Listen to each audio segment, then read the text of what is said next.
চিনা ছাড়ি নাই। নবী বলেছে মাথায় টুপি দিবি, আমরা টুপি খুলে দিছি, ঠিক না? নবী বলেছে খাবার সময় দস্তারখানা বিছিয়ে খাবি, আমরা বলছি খবরের কাগজ বিছিয়ে দিবি।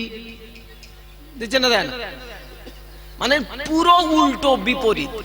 নবী বলেছে চুলটা 3 ধরনের কাটবি, আমরা বলছি না, চুল এমন কাটিং দিতে হবে ইবলিস যেন ভয় খায়। কি কাটিং দেখেছেন? জানোয়ারের কাটিং, এই প্রথম 26 সালের কাটিং দেখেছেন? আরে এই বোঝেই না, বোঝে না। নাপিতের দোকানে আজ পর্যন্ত আমি দেখেছি অনেক ডিজাইন দেখি না সাজানো রয়েছে, একটা নবীর ডিজাইন নেই। হ্যাঁ না বলেন? কোন নাপিতের দোকানে গিয়ে দেখেছেন মুহাম্মাদুর রাসূলুল্লাহ ডিজাইন আছে? আছে কার? বেদিন, বেদিন হয় নায়ক, নাই কোন প্লেয়ার খেলোয়াড় সাজিয়ে রেখেছে। এই জানোয়ার গিয়ে বলছে এই কাটিংটা দাও, কত? 350 টাকা। কত? ওরে কাটিং দেখেছেন? 2 ধারে কাটা থাকবে, মাঝখানে গোটা কত থাকবে। ওটা কি ছাঁট? বললে হুজুর বুঝবেন না, এটা মোরগ ছাঁট। কি ছাঁট? মোরগ ছাঁট। কত দাম? 350 টাকা।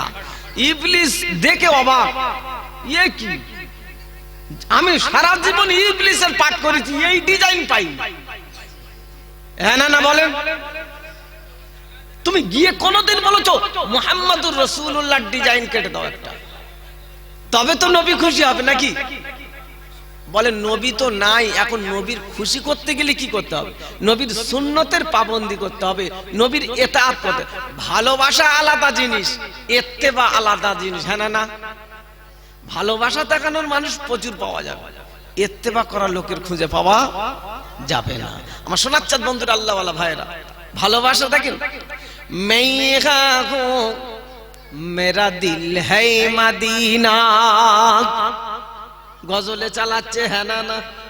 মেরা হো মেরা দিল है মদিনা, আমি এখানে আছি, আমার দিলটা কিন্তু মদিনায় পড়ে আছে।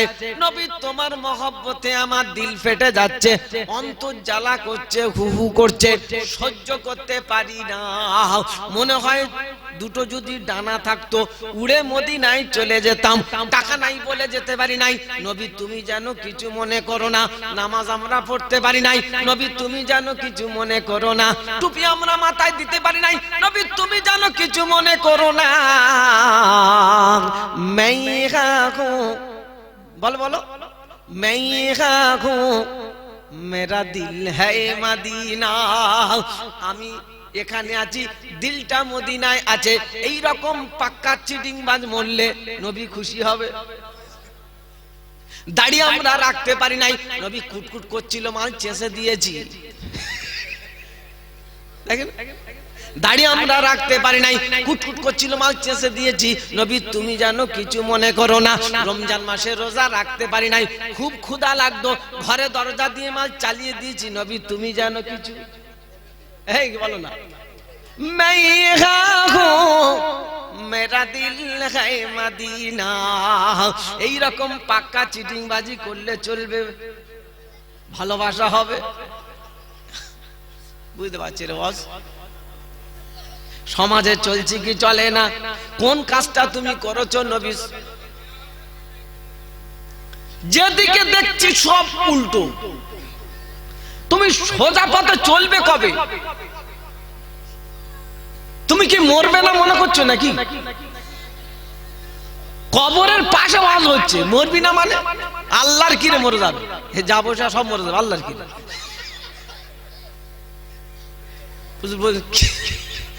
মরবে না, মরবে না। আচ্ছা, কে মরবেন না একবার হাত তোলেন দিন, ওর ওয়াজ আলাদা করবে, ওর জন্য ওয়াজ আলাদা আছে। কে মরবেন না হাত তোলেন দিন। চুপ, তোর আব্বার বল, তোর আব্বার বল কি হচ্ছে, তুই বুঝতে পারিনি, হাত তুলিস। বলে নবীর কোনটা আমি রেখেছি, কোনটা ধরেছি? ভালোবাসার প্রেমিক যদি একটা রুমাল দেয়, মহব্বতের সঙ্গে একটা রুমাল দেয়, সেটা মাঝে মাঝে মানে পকেটে রাখে আর একটু বার করে শুকে শুকে দেখে, হ্যাঁ না না? যদি কোন প্রেমিক প্রেমিকা এটা মহব্বতের সঙ্গে যদি 10টা টাকা নাস্তা করতে দেয়, সে টাকা তো মানিব্যাগে জায়গা পায়, হ্যাঁ না না? ক্ষুধায় মরে যাবে তবু ওই 10 টাকা কি? এ যুবক তোরা বল না, ওটা গিফট দিয়েছে কে? বান্ধবী দিয়েছে, মানিব্যাগে জায়গা পেল, ক্ষুধায় মরছে তবু ওই 10 টাকার কিছু কিনে খায় না। কারণটা কি? মহব্বতের মানুষ দিয়েছে, হ্যাঁ না না?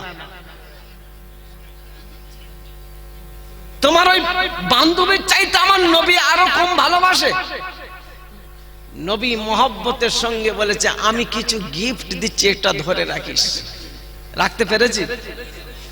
সকালবেলা দাড়ি চেয়েছে, ভালো করে হাত বুলিয়ে দেখছি মাল বাদ দিচ্ছে কিনা, ওজন ঠেলছে, পার্টি আছে না নাই, ওজন ঠেলছে, দেখছে বাদ দেখি না। তুমি এই নবীর আশিক, নবীর সঙ্গে এই তোমার সম্পর্ক, কসম খোদার, নবী সিগনেচার না দিলে জান্নাতের দরজা খুলবে। এবার কি করবেন আপনাদের ব্যাপার। নবী জান্নাতের সিগনেচার না দিলে জান্নাতের দরজা খুলবে না। সেই নবীকে যদি তুমি কাঁদাও, তোমাকে কাঁদতে হবে, কেউ চোখের পানি সেদিন মোচানো থাকবে। যদি পারেন নবীকে খুশি করেন, কি দিয়ে করবেন? ওলামাদের কাছে জেনে নেবেন, নবীকে রাজি করব, আমি কাউকে রাজি চাই। কে মহব্বত করে আমাকে এত? আমার নবীর চাইতে আমাকে কে বেশি ভালোবাসে? বিবি ভালোবাসে তো স্বার্থে ভালোবাসে, বাপ ভালোবাসে তো স্বার্থে ভালোবাসে। পৃথিবীর যত লোক আছে, ভালোবাসার মানুষ যত দেখছেন, এ ভালোবাসে স্বার্থে ভালোবাসে। একমাত্র আমার নবী আমাকে বিনা স্বার্থে ভালোবাসে রে, জোরে বলে। সেই নবীকে কাঁদাও কি করে? সেই নবীকে কষ্ট দাও কি করে? তুমি চিন্তা করেছো যুবক, তুমি কার প্রেমে পড়েছো? কে তোমার মহব্বত করে এত? কার পাল্লায় পড়ে তুমি এমন উল্টো রাস্তায় চলেছো? আমার নবী সারাটা জীবন আমাকে আর আপনাকে দয়ার জান্নাতে রাখার জন্য সারাটা জীবন কষ্ট করেছে। আম্মা জান আয়েশা সিদ্দিকা রাদিয়াল্লাহু তাআলা আনহা, রাসূল আম্মাজান আয়েশা বলছেন, আমার রাসূল সারাদিন দিনের মেহনত করে এসে ঘরে যখন শুয়ে থাকতেন, আমি দেখতাম নিঃশ্বাসের ভিতর দিয়ে, আমার রাসূলের নিঃশ্বাসের ভিতর থেকে গোশত পুড়ে যাবার ঘ্রাণ পেতাম। বুঝতে পারছেন কি? গোশত পুড়ে গেলে যে ঘ্রাণ, এই ঘ্রাণটা আমি পেতাম। আমার একটুও বুঝতে দেরি হয় নাই এই ঘ্রাণটা কেন। আমি চিন্তা করে নিয়েছি, নবী উম্মতের ফিকিরে, উম্মতের গমে, উম্মতের চিন্তায়, উম্মতের বেদনায়, উম্মতের চিন্তা ফিকির করতে করতে নিজের কলিজা যেন পুড়ে যাচ্ছে। জোরে বলবেন না? সারাদিন কষ্ট করেছে, পাথর মেরেছে, রক্তাক্ত করেছে, রক্তাক্ত শরীর নিয়ে ফিরে এসেছে, এসে রাতের বেলায় বিছানায় শান্তিতে থাকতে পারছেন না, তাহাজ্জুদের নামাজে দাঁড়িয়ে গেছে, রাসূল কাঁদতে কাঁদতে কাঁদতে কাঁদতে চোখের পানি শেষাগত হয়ে গেছে, এত কান্না কাঁদছে। আল্লাহ আয়াত নাজিল করে নবীকে শোনাচ্ছেন, হাবিব ফালাআল্লাকা বাখিউন নাফসাকা আলা আসারিহিম ইল্লাম ইউমিনু বিহাদাল হাদিসি আসাফা। পারা নাম্বার 15, সূরার নাম সূরা কাহাব, আয়াত নাম্বার 6। রব্বুল জালাল বলেন, হাবিব ওরা তোমার কথা শোনে না বলে, ওরা তোমার উপরে চড়া হয়েছে বলে, ওদের চিন্তা ফিকিরে তুমি কি অবশেষে ওদের জন্য চিন্তা ফিকির করতে করতে কাঁদতে কাঁদতে নিজের জানটা কি অবশেষে দিয়ে দেবে? হাবিব তোমার দায়িত্ব হলো পৌঁছে দেওয়া, কে নেবে কে নেবে না হাবিব ওসব দেখার দরকার না। কারণ তোমাকে আমি জিম্মেদার করেছি, তোমাকে আমি রাহাবার বানিয়েছি, তোমাকে আমি পথ প্রদর্শক করেছি। হাবিব তুমি জাস্ট খালি পৌঁছে দাও, কে নেবে কে নেবে না ওসব দেখার দরকার না। তুমি তুমি খালি পৌঁছে দিয়ে দায়িত্বটা পালন করো, আমি আল্লাহ ওদের ব্যবস্থা করে দেব। সোনার চাঁদ বন্ধুরা, আল্লাহ ওয়ালা ভাইরা বলল হুজুরিটা কোথায় বলেছে বলো? কোরআন বলছে আমাকে খোলো, মা আলার রাসূলি ইল্লাল বালাগ। পারা নাম্বার 7, সূরার নাম সূরা মায়েদা, আয়াত নাম্বার 99। রব্বুল জালাল বলেন মা আলার রাসূলি ইল্লাল বালাগ। হাবিব আপনার দায়িত্ব হলো পৌঁছে দেওয়া। কে নেবে না ওসব দেখার দরকার না, তবে ওদেরকে আমার হাতে ছেড়ে দাও, ওদের ব্যবস্থা আমি করে দেব, ওদেরকে আমি সময় দেব, ছাড় দেব, সুযোগ দেব, আমি আল্লাহ কিন্তু ছেড়ে দেব না। তবে শুনিয়ে দাও আমার ঘোষণা, আসতে হবে আমার কাছে, পালিয়ে যেতে পারবে না, হিসাব আমি কষে নেব, একটু ছাড় দেব না। বললে হুজুর নমুনা তো কোরআন নকল করছে, ইন্না ইলাইনা ইয়াবাকুম সুম্মা ইন্না আলাইনা হিসাবাকুম। পারা নাম্বার 30, সূরার নাম সূরা গাশিয়া, আয়াত নাম্বার শেষ। রব্বুল জালাল বলেন ইন্না ইলাইনা ইয়াবাকুম সুম্মা ইন্না আলাইনা হিসাবাকুম। আসতে হবে আমার কাছে, পালিয়ে যেতে পারবে না, হিসাব আমি কষে নেব, একটু ছাড় দেব না। হিসাব দেবার ভয় যাদের থাকবে তারাই সেদিন বেঁচে যাবে, হিসাব দেবার ভয় যাদের থাকবে না তারা উল্টো পাল্টা চলবে। চলে নাও, কেউ কি তোমার মাথায় মুগুর মারবে না। হ্যাঁ সোনার চাঁদ বন্ধুরা, আল্লাহ ওয়ালা ভাইরা বুকে হাত দিয়ে বলেন, এতদিন ওয়াজ করছি, কোনদিন আদলাইট হাতে করে নিয়ে উঠেছি স্টেজে? এই এতদিন ওয়াজ করছি, তোরা এই এলাকা তো কত বছরে এসেছিলাম, ঠিক কি না? কি পাল্টেছো? যে বেনামাজি সেই বেনামাজি, মানে কুত্তা লেজ দেখেছেন? কুকুরের লেজ এক টিন ঘি দিয়ে যদি সারা রাত ধরে ডোলে ছেড়ে দেওয়া হয়, ভাই ছেড়ে দিলেই মাল স্প্রিং, ঠিক কিনা? ঘিটাই বেকার হয়ে গেল, ছেড়ে দিয়েছি স্প্রিং। 1 বছর ওয়াজ হলো, কি হয়েছে তাতে? উপকার কি হয়েছে? বলে হুজুর খাওয়াটাই হয়েছে, ঠিক কিনা? এই একটু পরে দেখবেন হাতাহাতি আর মারামারি। যদি কারণ মিস হয়, ওরে আল্লাহ, তার যা গরম, মিস্টেক হতেই পারে। কে কবরে চাঁদা দিয়েছি আমি? কিসের চাঁদা? কবরস্থানের জলসা, কবরে চাঁদা দিয়েছি, আমারটা গেল কোথায়? ফাটাফাটি, কত জায়গায় মারপিট, হাতাহাতি চলছে। সামনে বছর আসিস চাঁদা চাইতে, কি বলছো? সামনে বছর আসিস, বলে না হয় না, তা কি হয়েছে? তাতে কি হয়েছে? তার জন্য এরকম এ জাতি খাওয়ায় আর শোয়ায় মরেছে, ঠিক না? বলে দুটো খাওয়ায় আর শোয়ায় মরেছে, জীবনটা শেষ হয়ে গেল খাওয়া খাওয়া করতে করতে। 300 টাকা ইনকাম করলে 350 টাকাতে গোশ কেনে, পার্টি আসে না? বলছেন না না না না, বলেন তার 50 টাকা কোথায় পাবে? বলে ওটা গোশওয়ালার কাছে বাকি, গোশওয়ালার বাকি খেয়ে খেয়ে তার ইতনা মার দোয়া দিয়েছে, টাকা চাইলে মোটা মোটা চোখ দেখাচ্ছে। সে চিন্তা করছে দরকার নাই, কলকাতায় ভিক করে খাবো, তাও এই গোশের ব্যবসা। হ্যাঁ না না, বলেন না? এই রকম ফাঁকি দিয়ে খেয়ে খেয়ে জীবনটা শেষ হয়ে গেল, কবরে চলে যাচ্ছে। এইবার যেই চলে গেছে, জানাজা চলে যাবে, এইবার জানাজার সময় ছেলে উঠে দাঁড়িয়ে বলছে, আমার আব্বা যদি কারের বাঁশ দিয়ে থাকে। হ্যাঁ না না, বলে সত্যি কথা বলে। এই শয়তান মাপ চাইবে আগে সা, ও কখন চাইছে? আমার বাপ যদি কারের বাঁশ দিয়ে থাকে, আসালা বাঁশ আমি দিয়ে দেবো ইনশাআল্লাহ, যখন যা চাইবে। হ্যাঁ না না, বলে শয়তান কোথাকার। কত জায়গায় জানাজা বললো দেবো, তারপরে যাই একটু গিয়ে খবর বলবো, ভাই তোর বাপ সেই 2 কাঠা দেবে বলেছে, রাস্তার ধারেটা দলিলও করে না, চলে গেছে, টাকা নিয়েছিল, প্রমাণ কি আছে?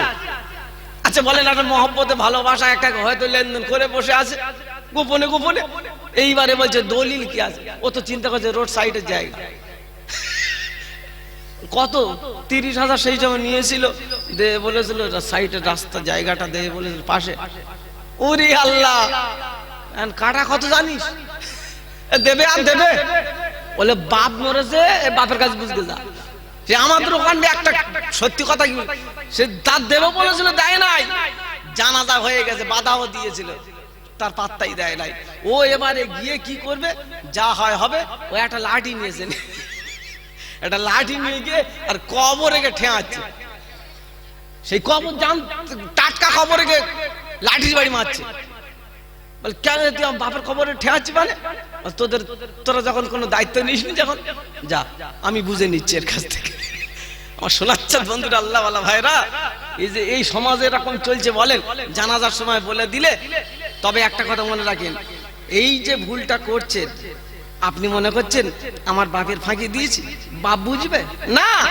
যখনই তুমি দাঁড়িয়ে জানাজায় বলছো আমার বাপের কাছে কেউ যদি কিছু পেয়ে থাকেন আমার কাছে চাইবেন, তার মানে পুরো দায়িত্বটা তোমার ঘাড়ে চেপেছে, মনে রেখো। কি বললাম?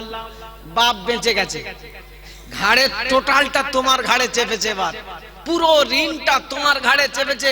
তুমি এইবার যদি হুড়িয়ে সরিয়ে দাও, খবর তোমার আছে। হ্যাঁ না না বলে আমার বাপজি সোনার লালেরা, আমার সোনাচ্চাঁদ বন্ধুরা, আল্লাহ পাল্টে নেন ইনশাআল্লাহ। কটা দিন বাঁচবো, কটা দিন আছি, মুসাফির খানায় আছি, কেন এরকম করছেন? কেন নামাজ ছেড়েছেন? কেন নবীর সুন্নতের সঙ্গে কোনো সম্পর্ক নাই? আমার সোনার ভাই, দুটো হাত নয় দুটো পায়ে ধরে বলছি, আমার মায়েদের বলুন, মা তোমরা একটু পরিবর্তন হও, মা তোমরা ভালো হয়ে গেলে না পুরো জগৎ ভালো হয়ে যাবে। কিন্তু ওরাদের গোলমালের কারণে এখন বললে আর টাকা পয়সা দিবিনি, দরকার নাই, ঝামেলা করে দরকার নাই, যেভাবে চলছে চলো। কি বললো? মায়েদের চারটে আমল করবে, জান্নাতের দরজার চারদিকে ডাকবে, চলে আয়, ওয়েলকাম, চলে আয়, কিন্তু যেতে পারে না। কি বলে? নামাজ পড়বে, 1 মাস এই সামনে রমজান আসছে, রোজা রাখবে। কটা কাজ? দুটো কাজ। এরপরে মনে রাখেন, স্বামী চুরি করছে, ডাকাতি করছে, ছিনতাই করছে, পকেটমারি করে এনে তোমার খাইয়ে দিচ্ছে, তুমি মনে করছো আমি বিপদ পড়বো না, তোমার জন্য ছাড়। জোরে বলবেন না? ও চুরি করবে কি ডাকাতি করে দেখে যা, আমার কাছে এনে দিবি, হালাল। জোরে বলেন। মায়েরা তাও বলেন না, মায়েরা বলবে না, ওদের চিল্লানোটা নিষেধ। আর পর্দা একটু দূরে করে, আগে যদি সামনে তো কর, কাছাকাছি দেবে না, একটু দূরে দেবে, যা বার করবো সাইডে করবে। টাকা ওরাই দেয় বেশি, এই জন্য বেশি বলা যায় না। ও মা, কটা কথা বললাম? নামাজ পড়বে 5 ওয়াক্ত, রমজান মাসে রোজা রাখবে, আর কি করবে? কটা কাজ হলো? দুটো হলো। আর কি? পর্দায় থাকবে, আর নিজের সতীত্বকে হেফাজত করবে। কটা কাজ? স্বামী যা কিনে দেবে ওদের পছন্দ হবে না, মার্কেটিং এ যাবে, ওদের মার্কেটিং করে কিনে আনতে হবে, তার মানে স্বামীর কথা আর মানলো না। এই জায়গায় তোমার লিক হয়ে গেল। এইবার টিউ তুমি যত লিক সারো, আর চললেই খালি হাওয়া বেরিয়ে যাবে, ঠিক কিনা? এই জন্য রাসূল বলেছেন, জাহান্নামে গিয়ে দেখছি সমস্ত অধিকাংশ মহিলারা মাথা নিচু, পা উপর দিকে। কি বলেছে? মাথা নিচের দিকে, পা উপরের দিকে। এটা কারণটা কি? যে এরা স্বামীর কথা শুনতো, স্বামী যদি এই রাস্তায় যেতে বলে ও বিয়াড়া রাস্তায় চলবে। এই জন্য অনুরোধ করব, 4টে আমল করবেন, মায়েদের 8টা জান্নাতের দরজা খালি ওয়েলকাম জানাবে। এবার জান্নাতে যাবার পরে খানা আলাদা হবে। জোরে বলে, স্বামী স্ত্রী উভয় খানা খাবে, জান্নাতি খানা, সোনার প্লেটে খাবে। কিসে খাবে? সোনার প্লেট। আর কি খাবে? মন যেটা চাইবে। কি চাইবে? মন যেটা চাইবে, সকলের জন্য মন যেটা চাইবে, দিল যেটা চাইবে, ও সঙ্গে সঙ্গে সেই খানা পাবে। জোরে বলবেন। তবে এই খানা পাবে তারা আজকের রব ডাকলে হাজিরা দেবে। জোরে বলো। এই খানা পাবে তারা আজকের রব ডাকলে হাজিরা দেবে তারা না যারা। এবার যদি মনে করো হাজিরা দিচ্ছি না, তাহলে তুমি এই খানা পাচ্ছ রবের কথা। আপনি যদি একটা ভালো মনের মানুষ হন তাহলে ভিডিওতে একটি লাইক এন্ড চ্যানেলটিকে সাবস্ক্রাইব করুন। আর হ্যাঁ বন্ধুরা, আমি এটা বলি যে সাবস্ক্রাইব করতে কোনো টাকা লাগে না, তাই কিপটামো না করে একটা লাইক এবং একটা সাবস্ক্রাইব করে দাও।